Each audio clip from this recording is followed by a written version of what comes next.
د کرنې او مالدارۍ وزارت مالی او اداري معین بلخ ولایت ته د یو سفر په ترڅ کې د دغه ولایت له بزګرانو سره وکتل. په یاده کتنه کې د دولت لخوا د بزګرانو د غنمو پیرل، د پختې تولیدونکو ته د تعریف بورویو ویش، د سیمه ییزو بازارونو رامنځته کول او د بزګرانو نورو ننګونو ته رسیدنه هغه مسئلې وې چې په دغه کتنه کې پرې خبرې وشوې. تاسې زموږ ولس یاست، موږ ستاسې د نظام خلک یو، دا ستاسې نظام دی. امارت او ولس دا یو جسم دی، دا هیڅ فرق نه سره لري. په جسم کې چې هر ځای خوښ سي ټوله جسم خوږیږي. نو اسلامي نظام ستاسې دی، تاسې د اسلامي نظام یاست، هیڅ فرق نشته.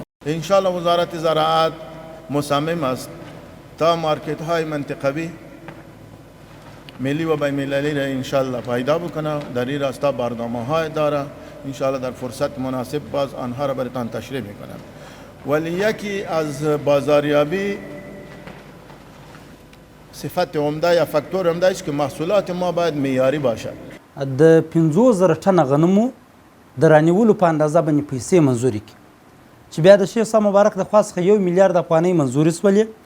د دغه منظوري سوي پیسو په بدله کې موږ غنم رانیسو او انشاءالله الرحمن څه به لابد 8,000 میټریک ټن غنم سي چې د بلخ ولایت سهمیه تقریبا 3,090 ټنه کیږي. ورته مهال د بلخ ولایت بزګرانو د غنمو د اخیستلو او د پختې د پلور په برخه کې د اسانتیاو رامنځته کولو په اړوند یې د اسلامي امارت له کړنو څخه ستاینه وکړه او همداراز د دوی د نورو ستونزو پر حال یې هم ټینګار وکړ. ما آگاه نبودیم، گندم ما به 230 و 220 به می خریداری میشد، دم مندهی و در سر می چوکا و سر سرکا خریداری میشد. امروز خوشبختانه اینا 265 افغانی، یک 14 کیلو گندم 265 افغانی از ما نرخ گرفتن که ما بیارین شما در هیچ چیزی در تاجایی و در کرایه و در متکراش در هیچ کار ندارین، آدرس بیتین ما گندم لابراتوار میکنیم میبینیم، بعد از اون ما تسلیم میشیم. اقدام و بسیار نیک هستند که به می پروسه به می شکل ادامه یافت کنه.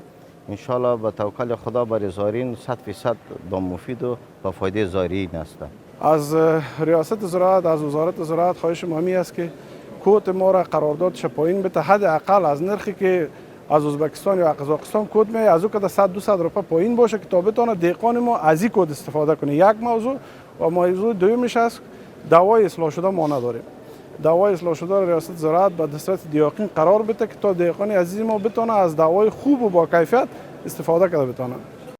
د یادولو وړ ده چې د هیواد د کروندګرو د ملاتړ او له احتکار څخه د مخنیوي لپاره اسلامي امارت د هیواد په کچه له کروندګرو څخه 50,000 ټنه غنم پیري چې له دې جملې څخه 3,096 میټریک ټنه د بلخ ولایت برخه ده چې دغه غنم به د اړتیا په صورت کې بیرته هیوادوالو ته ورکړل شي.